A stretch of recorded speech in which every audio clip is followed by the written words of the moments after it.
कि आप हमें अभी पैसा की दिक्कत है, आप मिथिलेश जी कुछ मदद कर दीजिए पार्टी में। हमने ब्लैंक चेक केसर साहब को देने का काम किया था, ये हम नहीं, खुद केसर साहब से पूछिए। और मेरे ऊपर 4-5 केस करवा दिए, इसीलिए ना जो मिथिलेश विजय पर हम 4-5 केस करवा देते हैं। आने वाला चुनाव ये नहीं लड़ पाएगा, हमारा जो है राहों का कांटा समाप्त हो जाएगा। कि 100 नहीं 200% गारंटी है कि महागठबंधन के अधीनस्थ सिमरी बख्तियारपुर सीट वीआईपी के कोटा में जाएगा। थाना में जब हम बात किए केसर साहब से, तो केसर साहब खुद कबूल किए कि हाँ सही में हम भी थाना अध्यक्ष को बताए थे, लेकिन अब बात ये नहीं होगी। आज के बाद हम आपके खिलाफ में पैरवी नहीं करेंगे मिथिलेश जी। आप जब जिस व्यक्ति को आप योजना देते हैं उससे 15 से 20% 30% किसी लेते हैं, ये सच्चाई। सर साहब एनडीए में थे, जब टिकट नहीं दिया तब फिर आ करके आरजेडी में सम्मिलित हुए, तब लालूवादी हुए।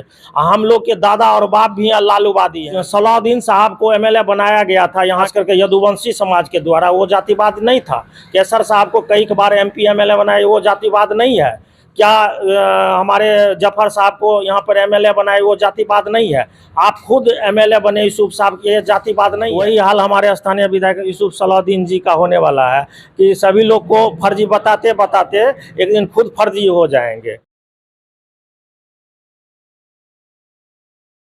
नमस्कार, मैं हूं आकिब जावेद और आप देख रहे हैं द बॉस न्यूज। अभी मैं सहरसा जिले के सिमरी बख्तियारपुर अनुमंडल क्षेत्र के सलखुआ में मौजूद हूं। हमारे साथ वीआईपी पार्टी के प्रदेश प्रवक्ता मिथिलेश विजय जी मौजूद हैं और लगातार इनको लेकर के आपको पता ही है कि पूरा सिमरी बख्तियारपुर में माहौल गर्म है। बीते दिन जब सिमरी बख्तियारपुर के विधायक यूसुफ सलाहुद्दीन का जब विरोध हुआ था और बताया गया था कि यहां से टिकट इनको काट करके मिथिलेश विजय को दिया जाए, तब से माहौल कुछ अलग टाइप का दिख रहा है। वहीं इनका पोस्ट भी डेली वायरल होता रहता है कि भावी प्रत्याशी के रूप में सिमरी बख्तियारपुर से मिथिलेश विजय आ रहे हैं। तो क्या ये सीट वीआईपी पार्टी का? क्योंकि वीआईपी पार्टी के जब मंत्री थे, जब वो हारे थे मुकेश सहनी, तब हमारे ही चैनल पर उन्होंने वादा किया था कि जब तक, उन्होंने साफ तौर पर कहा था कि जब तक बाप बेटे को हराएंगे नहीं तब तक हम इस सीट को छोड़ेंगे नहीं। तो हो सकता है उस चीज को लेकर के वो अपने ऊपर लिए होंगे कि नहीं, जब विरोध हो ही रहा है सिमरी बख्तियारपुर के विधायक यूसुफ सलाहुद्दीन का, तो हम कहीं ना कहीं इस सीट पर कूदें। उसको लेकर के क्या है मामला, पूरी मामला को हम जानने का प्रयास करेंगे। क्योंकि जब वीआईपी पार्टी से नेता है, ये लगातार अपना दम भर रहे हैं सिमरी बख्तियारपुर विधानसभा क्षेत्र से, तो पूरा का पूरा माहौल जानने का प्रयास करेंगे। यूसुफ सलाहुद्दीन के विरोध के बारे में बात करेंगे, इनके बारे में बात करेंगे, मुकेश सहनी के बारे में बात करेंगे। तो आइए जानते हैं सबसे पहली बात कि क्या लग रहा है सिमरी बख्तियारपुर में इस बार क्या होने वाला है। जिस तरीके का विरोध हो रहा है यहाँ के स्थानीय विधायक का, आप ही के मतलब गठबंधन के लोग हैं, क्या कहना चाहते हैं? सबसे पहले तो आपको बहुत बहुत धन्यवाद देना चाहेंगे। देखिए, महागठबंधन में किसी तरह का विरोध नहीं है, महागठबंधन इंटैक्ट है। रही बात स्थानीय विधायक की बात, तो स्थानीय विधायक का यहाँ के जनता के द्वारा विरोध किया जा रहा है। और ये विरोध क्यों हो रहा है इसके बारे में तो खुद हमारे विधायक जी को सोचना होगा। आज बहुत बड़े बड़े दावा कर रहे हैं कि हम ये विकास किए हैं, वो विकास किए हैं, और विकास क्या किए हैं आप लोग से छुपा हुआ नहीं है। सच कहना अगर बगावत है तो समझिए हम भी बागी हैं। हम चाहते हैं कि अगर विकास का पैमाना देखना है तो आप सिमरी बख्तियारपुर का आधा आबादी जो है कोसी तटबंध के अंदर बसते हैं, फरकिया का गांव में बसते हैं। सिमरी बख्तियारपुर का दिल, आप चले जाइए फरकिया के गांव में, घोंगेपुर आप चले जाइए, ऐना झारा सिसोड़ा आप चले जाइएगा, दो अगर कनरिया से लेकर के आप खैना बिना टिकुलबा चले जाइए, आज भी बोहरबा टू बेलडाबर का जो सड़क जो है आज भी अधूरा है। जबकि 10 साल हमारे केसर साहब सांसद रहे इस क्षेत्र का, उसके बाद 5 साल का कार्यकाल हमारे स्थानीय विधायक यूसुफ साहब का रहे।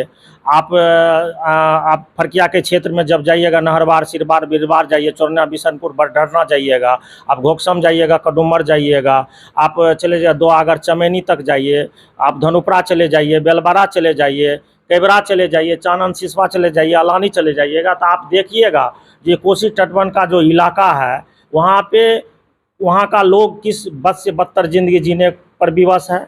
वहाँ विकास का पैमाना को नापिए, क्या वहाँ विकास नहीं होना चाहिए? आज हमारे स्थानीय विधायक यूसुफ जी के द्वारा जो है हमारा जो पुल है, खास करके डेंगराही पुल, उसका श्रेय लेना चाहते हैं। हम चाहते हैं आप लीजिए श्रेय, लेने में कोई बुराई नहीं है, लेकिन आप उस पुल के लिए जो हमारे हज़ारों नौजवान कोसी तटबंध के अंदर बाहर के नौजवान आमरण अनशन किए थे, धरना दिए थे, प्रदर्शन किए थे, भूख हड़ताल पर बैठे थे, क्या उस पुल का श्रेय उनको नहीं जाना चाहिए था? और आपसे हम पूछना चाहते हैं कि ये डेंगराही पुल का जब महागठबंधन की सरकार बनी थी 2015 में, तो हमारे माननीय तेजस्वी यादव जी उप मुख्यमंत्री बने थे, तो उस समय में इसका जो है फाउंडेशन रखा गया था। और यहाँ वर्तमान में 2015 में जो हमारे जिला अधिकारी महोदय थे, इस बात को रखा था, बिहार सरकार को भेजा था अपना प्रस्ताव, और 2017 में इस पुल की स्वीकृति हुई थी। और यूसुफ सलाउद्दीन जब विधायक बने, ये हम मानते हैं, उसके बाद इस फंड में पैसा आया, तब जाकर के इस मामला को हाईलाइट किया गया और पुल बनना प्रारंभ हुआ, ये बात हम मानते हैं। लेकिन पुल बनाने में बहुत सारा आदमी का श्रेय है, उनको भी श्रेय जाना चाहिए। खास करके दिनेश चंद्र यादव जी भी इस पुल के बारे में अथक प्रयास किया था, उससे भी आप इनकार नहीं किया जा सकते, उनको भी श्रेय जाना चाहिए। तो किसी एक व्यक्ति अपना श्रेय ले कि ये पुल बने, ये कहीं से भी उचित नहीं बनता है। चलिए, पुल सड़क पुलिया ये हमसे छुपी हुई नहीं है, द बॉस न्यूज से कोई बात छुपी हुई नहीं है, ये सब बात हमारे चैनल पर हमने नहीं बोली है। किसका श्रेय क्या जा रहा है नहीं जा रहा है, ये सबको पता है। सबसे बड़ी बात कि सिमरी बख्तियारपुर विधायक यूसुफ सलाउद्दीन का विरोध क्यों?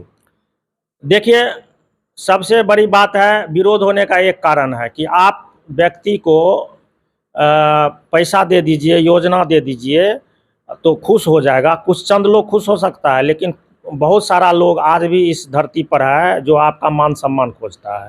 विधायक जी जनता के दिल में कितना उतर कर रहते हैं, जनता के बीच में अपना समय कितना शेयर करते हैं, इस पर निर्भर करता है। बहुत सारा आदमी है आज जो मान सम्मान खोजता है, और ये मान सम्मान देने में हमारे वर्तमान विधायक जी असफल हैं। आज भी बहुत सारे लोगों के द्वारा हम सुनने को मिलता है कि जब विधायक जी को फ़ोन लगाते हैं तो 50 बार फ़ोन करते हैं तो फ़ोन रिसीव नहीं करते हैं। जब विधायक जी से बात करना होता है तो 2 दिन 3 दिन का समय मिलता है, उसमें भी बात नहीं हो पाती है। तो ये बहुत बड़ी बात है। मतलब विधायक जी से बात करना है, उसकी पर्ची कटाना है। हाँ, ये बहुत बड़ी बात है, जिसके कारण आज जनता में काफ़ी बहुत बड़ी असंतुष्टि है। और एक बात और है कि आप विधायक जी हैं, आपका जो निजी फंड होता है, तो निजी फंड आप ज़मीन पर धरातल पर उतारने के लिए आपको कुछ ना कुछ आपको जो है उसके लिए कष्ट सहना पड़ेगा। धरातल पर जो अपना काम उतारते हैं उसके लिए थोड़ा सा त्याग दिखाना पड़ेगा। आप जब जिस व्यक्ति को आप योजना देते हैं उससे 15 से 20%, 30%, 15 नहीं 25 से 30% फीसी लेते हैं, ये सच्चाई है, इससे इनकार नहीं किया जा सकता। ये आम आवाम बोलता है, तो इसमें तो आपको सुधार लाना पड़ेगा। तो बहुत सारा ऐसा चीज़ है जिसको लेकर के विधायक जी का विरोध होता है। आज जो लोग विधायक जी का विरोध करता है तो उनके कुछ चंद लोग कहते हैं कि ये विरोध करने वाले लोग भाजपा के लोग हैं, ये विरोध करने वाले लोग आरजेडी विरोधी हैं, ये विरोध करने वाले लोग आरजेडी के शुभचिंतक नहीं हैं। हम उन लोगों से कहना चाहेंगे, क्या हम लोग आरजेडी के लोग नहीं थे? हम लोग महागठबंधन के लोग नहीं हैं।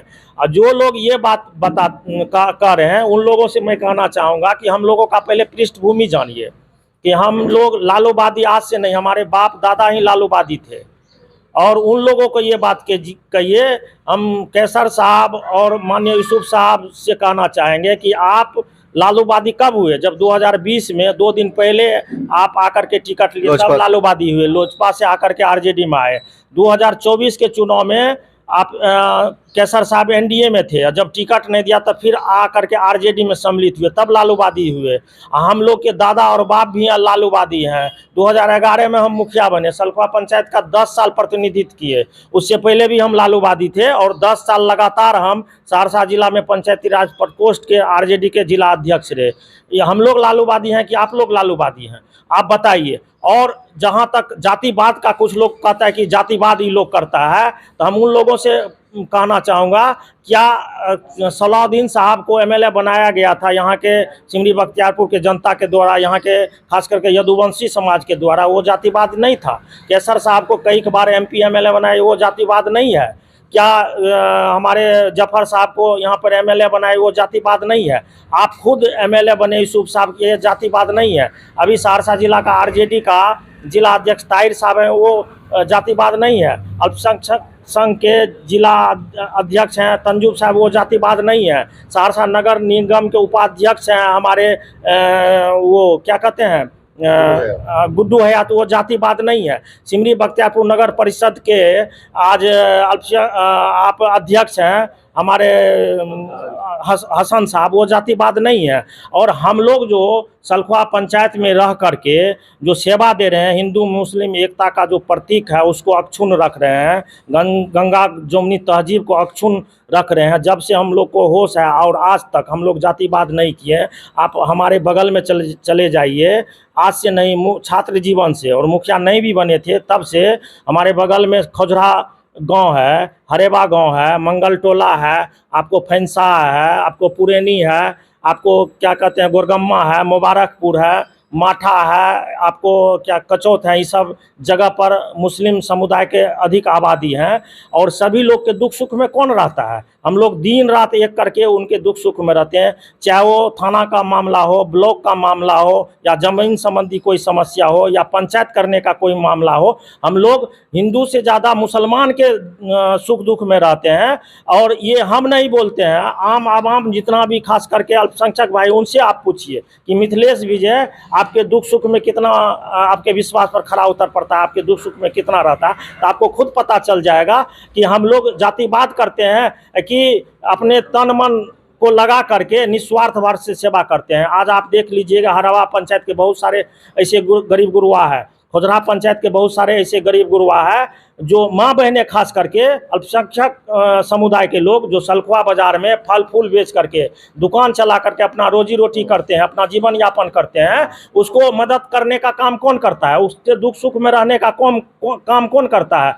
ये हम नहीं कहते हैं, उन सभी लाचार बेसहारा और गरीब गुरुआ से पूछिए कि हम लोग कितना जातिवाद करते हैं। हम लोग जातिवाद नहीं करते हैं। आज भी सिमरी बख्तियार की धरती को, हिंदू मुस्लिम एकता को अक्षुण्ण रखने का काम किए हैं, तो खास करके हम लोग किए हैं। जब जब कहीं भी थोड़ा सा भी त्रुटि हुआ है और थोड़ा सा भी हमारे हिंदू एकता, हमारे भारतीय संस्कृति पर ठेस पहुंचने का बात हुई है, तो हम लोग सिमरी बख्तियारपुर के धरती पर जाकर के भी वहां खड़ा रह करके निडर भावना से सभी लोगों को सामंजस्य करने का काम किया है। तो उन लोगों से हम कहना चाहूँगा, जो व्यक्ति चंद जो हमारे विधायक जी के इर्द गिर्द में है, जो सोशल मीडिया से ट्वीट करते हैं और भड़काते हैं, जो लोग उनके खिलाफ में बोलता है, उनके मन मुताबिक नहीं बोलता है, तो उनको कहते हैं कि भाजपा का एजेंट है, ये आरजेडी विरोधी है, महागठबंधन विरोधी है। आपसे मेरा करबद्ध प्रार्थना है, आप इस तरह का ट्वीट मत कीजिए। जो लोग उनके विरोध में हैं, माननीय विधायक जी से कहिए कि आपका विरोध क्यों कर रहा है। वही लोग असली, हम ही लोग असली हैं, विरोध करने वाले लोग असली हैं। आप लोग नकली हैं। आप ही लोग कल आकर के आरजेडी से टिकट लिए हैं। आप लोग का पृष्ठभूमि क्या है हम लोग नहीं जानते हैं। आज सलाउद्दीन साहब जो है थे सोशलिस्ट पार्टी में थे, उसके बाद केसर साहब कई दशक रहे कांग्रेस में, आपके लोजपा से चुनाव लड़े क्या कहते हैं फारूक साहब, आप किस पार्टी में थे आप बताइए। और आज आरजेडी में आ गए, फिर किस दल में जाइएगा, ये भी सोचने की बात है। हम लोग शुरू से लेकर आज तक लालूवादी रहे हैं, आगे भी लालूवादी रहेंगे। आज हम वीआईपी में भी हैं तो लालूवादी का प्रचारक हैं। उन्हीं को मजबूत करने के लिए, लालू के विचारधारा को मजबूत करने के लिए सिमरी बख्तियारपुर में हैं। और हम लोग नकली नहीं हैं, हम लोग मिट्टी में लगा करके, शरीर में जो मिट्टी लगा करके यहाँ तक आए हैं। हम लोग सोना का चम्मच लेके पैदा नहीं लिए हैं, और न ही राजनीति विरासत में हम लोग को मिली है। हम लोग मेहनत करके यहाँ आए हैं। उन लोग को हम बता देना चाहता हूँ। और हमारा जो पृष्ठभूमि है, कोसी तटबंध के अंदर हमारा जन्म हुआ है। हमारा जो ननियाल क्षेत्र है, चोरनिया, बिशनपुर, बड़ढरना, सुखासन, घोकसम की बात कर लीजिए, वहाँ पर मेरा जन्म हुआ है। फरकिया की मिट्टी को एक एक तरह से हम जानते हैं। इस क्षेत्र के भूगोल को, इतिहास को जानते हैं। सलखुआ ब्लॉक का आप छोड़ दीजिए। तो इसलिए किसी पर उंगली मत उठाइए। उंगली उठाने से पहले आप खुद सोच लीजिए हम किस पर उंगली उठा रहे हैं। हाँ, आपसे प्रार्थना है, आपसे निवेदन है, अगर कहीं महागठबंधन के लोग, आरजेडी के लोग, वीआईपी के लोग माननीय विधायक यूसुफ जी के प्रति अगर आवाज़ उठाता है, विरोध में आवाज़ उठाता है, तो आपको सोचना पड़ेगा कि क्यों विरोध हो रहा है, उस कमी को दूर करना पड़ेगा। और सच्चा आदमी वही होता है, और सही आदमी वही होता है, इंसान वही कहलाता है जो अपने कमी को दूर करके आगे बढ़ने का काम करें। विरोधी जो है आँख कान होता है, विरोधी का बात सुनिए और एक महा बैठक बैठाइए। आप उस महा बैठक में आपकी क्या कमी होगी, सभी लोगों की बातों को आप सुनिए और आप चाहते हैं कि महागठबंधन से हम उम्मीदवार बने, तो आपको ये करना होगा। महागठबंधन से आप चाहते हैं हम उम्मीदवार बने और सीट निकाल लें, तो आपको वीआईपी परिवार के दरवाजे पर जाना होगा, वीआईपी परिवार को वीआईपी परिवार से मदद लेना होगा। और हम ये भी नहीं कहते कि हमको अगर उम्मीदवारी दी जाएगी, वीआईपी परिवार के किसी व्यक्ति को उम्मीदवारी दी जाएगी, तो आपका सहयोग नहीं लिया जाएगा, आपका भी सहयोग लिया जाएगा।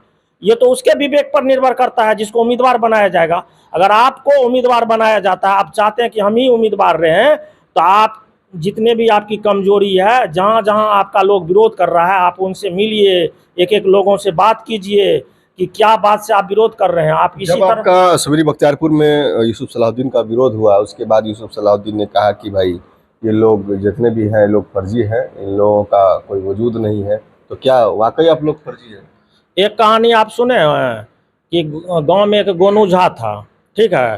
वो गोनू झा का जो भी व्यक्ति विरोध करता था ना, वो सबको बांटते चले जाता था। एक दिन ऐसा आया कि पूरे गांव को गोनू झा बांट दिया, तो सारे गांव के लोग एक हो गए।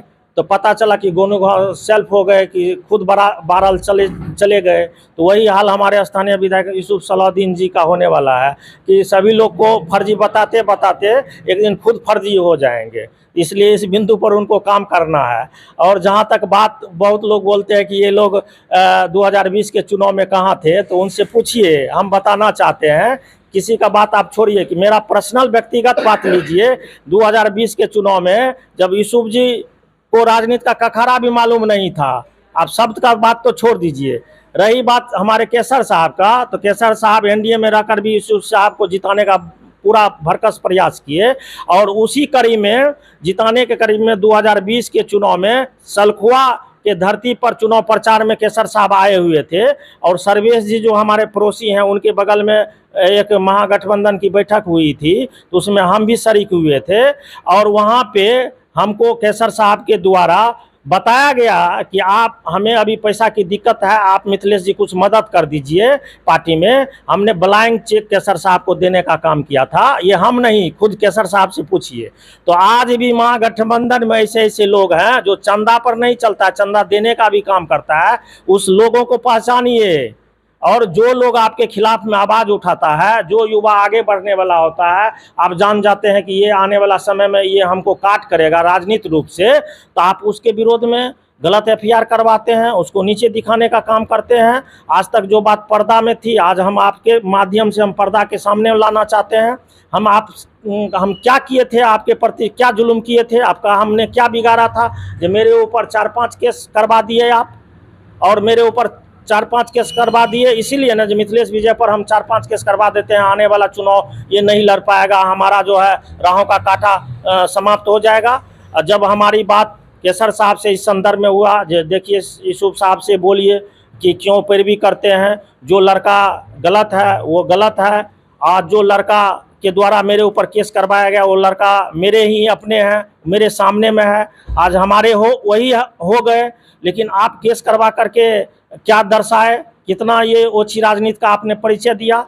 आज थाना में जब हम बात किए केसर साहब से, तो केसर साहब खुद कबूल किए कि हाँ सही में हम भी थाना अध्यक्ष को बताए थे, लेकिन अब बात ये नहीं होगी। आज के बाद हम आपके खिलाफ में पैरवी नहीं करेंगे। मिथिलेश जी आप निश्चिंत रहिए। हम केसर साहब के बात से संतुष्ट हो गए, और केसर साहब उसके बाद किसी को पैरवी मेरे खिलाफ में नहीं किए। लेकिन यूसुफ सलाहुद्दीन डीएसपी साहब को बार बार कह करके मेरे ऊपर एफआईआर जो केस हुआ था उसको ट्रू करवाने का प्रयास किया। लेकिन हम धन्यवाद देते हैं स्थानीय पुलिस पदाधिकारी, अनुमंडल पुलिस पदाधिकारी महोदय को, जो सारे मेरे आरोप को झूठा साबित किया और सारे केस से हमको बरी कर दिया। तो ऐसे ऐसे लोग हैं, हम उनके विरोध में क्यों, जनता जानना चाहती है। और जो लोग उनके साथ में रह करके ट्वीट करते हैं कि यूसुफ सलाहुद्दीन साहब बहुत अच्छे हैं, उनसे पूछिए कि मिथिलेश विजय आपका क्या बिगाड़ा था जब आप 5 केस करवाए। और ये डॉक्यूमेंट्री प्रूफ है। केसर साहब से हमारी बात हुई है, पूछ लीजिए क्या बोले। हम झूठ बोल सकते हैं, केसर साहब झूठ नहीं बोल सकते। हम भी अछूते नहीं हैं, हम भी अछूते नहीं हैं। और डीएसपी साहब क्या बोले, कल ही की बात है, पूरा 10 आदमी के बीच में बोले कि आपके माननीय विधायक जी का बार बार प्रेशर है, जिसके वजह से आपको भी परेशानी उठाना पड़ा। तो ये सारी बातें हैं। हम लोग तो लालूवादी हैं, हम लोग समाजवादी हैं, समाजवाद को हमेशा लेके चले। इनसे जो अलग रहेगा वो उनके ऊपर एफआईआर होगा। तो यही बात हो रही है ना, आप देख रहे हैं ना, ये तो हम झूठ नहीं बोल रहे हैं। उनसे उन चंद जो लड़का लोग आज फेसबुक और सोशल मीडिया के माध्यम से ट्वीट करते हैं, उनके फेवर में बोलते हैं, उन्हीं लोगों को हम कहना चाहते हैं कि आप लोग उनसे जवाब मांगिए कि ऐसा क्यों हो रहा है महागठबंधन के लोगों के प्रति या उन युवाओं के प्रति जो युवा आगे बढ़ना चाहता है। क्या हम लोग का अधिकार नहीं है? हम लोग को सोच नहीं है? हम लोग नहीं चाहते हैं कि हम लोग आगे बढ़े? हमको आगे बढ़ने देने में हम लोग आपका क्या बिगाड़े हैं कि नहीं देना चाहते हैं? हम लोग मेहनत करते हैं, मेहनत कश लोग हैं, तो हम लोग को भी लालसा है कि आने वाला समय में विधायक बने, सांसद बने, समाज का सेवा करें। आज हम लोग कर रहे हैं और नहीं भी बनेंगे तो भी कर रहे हैं, आगे भी करते रहेंगे। अच्छा, सिमरी बख्तियारपुर में अब क्या होगा इस बार? जिस तरह से आप लगातार वीआईपी से अपना दम भर रहे हैं कि चुनाव लड़ेंगे, भावी प्रत्याशी हो सकते हैं, तो कितना संभव है और क्या लग रहा है इस बार वीआईपी सीट हो पाएगी क्या? देखिए, वीआईपी पार्टी काफ़ी मजबूत स्थिति में पूरे बिहार में है। बिहार के बाद जो है सहरसा जिला में खास करके वीआईपी पार्टी का जो परिवार है, खास करके निषाद वर्ग का जो कोर वोट है, काफ़ी मजबूत स्थिति में है, काफ़ी बड़ी संख्या में है। आप सिमरी बख्तियारपुर का अगर बात कर लीजिएगा तो यहाँ पे 50,000 अबाउट वीआईपी पार्टी का कोर वोट है। और आए दिन 2019 के इंडिविजुअल चुनाव में भी 25,000 समथिंग वोट यहाँ पर आया था। उसके बाद 2020 के चुनाव में हमारे माननीय नेता सन्ना मुकेश सहनी जी भी चुनाव लड़े थे और बहुत ही नियरेस्ट वोट से जो यहाँ पे वीआईपी पार्टी शिकस्त खाई थी। आप बगल के विधानसभा में चले जाइएगा मैसी, तो वहाँ पे लगभग 25,000 के संख्या में वीआईपी परिवार का कोर वोट है। आप सहरसा जिला का सहरसा विधानसभा में जाइएगा तो वहाँ भी लगभग 15,000 की संख्या में है। और राजा सोनबरसा विधानसभा में जाइएगा तो वहाँ भी लगभग 45 से 50,000 की संख्या में वीआईपी का कोर वोट है। तो सहरसा जिला का चारों विधानसभा का आप इंक्लूड कीजिए तो वीआईपी का देख लीजिए कितनी बड़ी संख्या में यहाँ पे कोर वोट है। तो लाजमी है वीआईपी परिवार सहरसा जिला में कम से कम एक सीट पर तो लड़ेगी और निश्चित रूप से लड़ेगी। वीआईपी पार्टी का मांग भी है कि सिमरी बख्तियारपुर में हम पूर्व में भी लड़े हैं और आज भी हम लड़ने जा रहे हैं। वीआईपी पार्टी महागठबंधन की ओर से यहाँ पे हमारे सुप्रीमो भी बोले हैं कि सिमरी बख्तियारपुर वीआईपी की सीट होगी और वहाँ पे जो भी उम्मीदवार दिया जाएगा महागठबंधन के अधीनस्थ सब भाई मिल करके उसको जिताने का काम करेंगे। कुछ भाई लोग कहते हैं कि हमारे वर्तमान जो विधायक हैं उसको टिकट मिल गया, यहाँ पे सीट वैकेंट नहीं है। तो आपको हम बता देना चाहते हैं, दो बात आप याद रखिएगा। राजनीति में एक बात तो कोई मंत्री हो या मुख्यमंत्री वो भी हारे हैं चुनाव, और दूसरी बात कि बड़े बड़े दिग्गज नेता का भी टिकट कट जाता है। अभी तो महागठबंधन का पूरा सीट फाइनल शेयरिंग नहीं हुआ है, तो आप टिकट कैसे वर्तमान विधायक को आप दे दिए? ये मिथ्या है। और एक सप्ताह में, आने वाला एक सप्ताह में ये सारी बातों पर जो है सो ध्यान देते हुए महागठबंधन समझते हैं सारी सीटों का अवलोकन करते हुए सीट फाइनल हो जाएगा। और हम समझते हैं कि 100 नहीं 200% गारंटी है कि महागठबंधन के अधीनस्थ सिमरी बख्तियारपुर सीट वीआईपी के कोटा में जाएगा। और हमारे सुप्रीमो, हमारे जो नेता है सन्ना मुकेश सहनी जी, जिन भी व्यक्ति को, जिन चेहरा को यहाँ पे वीआईपी की तरफ से उम्मीदवार देगा, हम लोग उसको तन मन और धन देकर के जिताने का काम करेंगे। अब कहीं ना कहीं कॉन्सेप्ट जो है क्लियर होता हुआ दिख रहा है सिमरी बख्तियारपुर में, क्योंकि एक तरफ यूसुफ सलाहुद्दीन जो स्थानीय विधायक आरजेडी से हैं, उनका लगातार विरोध, यानी कि जब से सत्ता में है तब से जनता का विरोध, और दूसरी तरफ सन ऑफ मल्ला मुकेश सहनी का हमारे ही चैनल पर इंटरव्यू देना कि बाप बेटे को जब तक हराएंगे नहीं तब तक छोड़ेंगे नहीं। तीसरा बात, आज प्रदेश के प्रवक्ता वीआईपी पार्टी के 100 नहीं बल्कि 200% कहा है कि 200% बख्तियारपुर की सीट जो है वो वीआईपी को जाने वाली है। तो इससे कहीं ना कहीं स्पष्ट होता हुआ दिख रहा है। हालांकि आगामी विधानसभा चुनाव बहुत नजदीक है, बहुत कम समय बचा है, लेकिन कहीं ना कहीं इन सभी चीजों का अवलोकन करते हुए एक चीज लग रहा है कि सिमरी बख्तियारपुर की सीट जो है वीआईपी खाते में जाती हुई दिख रही है। लेकिन वीआईपी पार्टी से जो भी प्रत्याशी होंगे उसको इन लोगों ने कहा है कि हम लोग मदद करने का काम करेंगे, चाहे वो उनके पार्टी से वो खुद हो या किसी दूसरे को लड़ाए, किसी तीसरे को लड़ाए, इनको लड़ाए, जो भी हो, लेकिन जो भी रहेगा उनको मदद करने का काम किया जाएगा। ये सारी बातें हो रही है और सिमरी बख्तियारपुर सीट वीआईपी खाते में जाती हुई इस टाइप से दिख रही है, क्योंकि एक तरफ यूसुफ सलाहुद्दीन का विरोध तो आप लगातार देख ही रहे हैं कि सिमरी बख्तियारपुर में कार्यकर्ता, नेता, जनता, हर लोग जो है यूसुफ सलाहुद्दीन का विरोध करते हुए दिख रहे हैं। तो फिलहाल आगामी विधानसभा चुनाव बहुत नजदीक है, देखने वाली बात होगी कि सीट कहां जाती है, सीट के बाद टिकट किसको मिलता है और फिर उसकी स्थिति क्या होती है, ये भी आने वाला समय बताएगा। फिलहाल बने रहिए हमारे साथ और देखते रहिए द बॉस न्यूज। आंखों में जलन है, धुंधला दिखता है या चश्मे की जरूरत है? अब इलाज के लिए नेपाल जाने की जरूरत नहीं, सिमरी बख्तियारपुर में ही है। अमलाहन आई सेंटर, कंप्यूटराइज्ड जांच, फेको मशीन से मोतियाबिंद ऑपरेशन और हर आंख की समस्या का समाधान एक ही जगह। गरीब मरीजों के लिए विशेष छूट भी उपलब्ध है। मेन रोड, रानी बाग, सिमरी बख्तियारपुर, सहरसा, बिहार। अभी संपर्क करें 94 70 67 17 00। अब आपके अपने शहर सहरसा में खुल चुका है भारत का सबसे भरोसेमंद नाम तनिष्क ज्वेलरी। सोने चांदी की जगमगाहट, हीरे जवाहरात की शान और हर रिश्ते को खास बनाने वाले खूबसूरत डिजाइन्स, सब कुछ अब आपके ही सहरसा में। अगर आप ये वीडियो देखकर आते हैं और बताते हैं तो आपके लिए है स्पेशल ऑफर। तो देर किस बात की, आइए और इस सुनहरे मौके का लाभ उठाइए। तनिष्क ज्वेलरी अब आपके सहरसा में।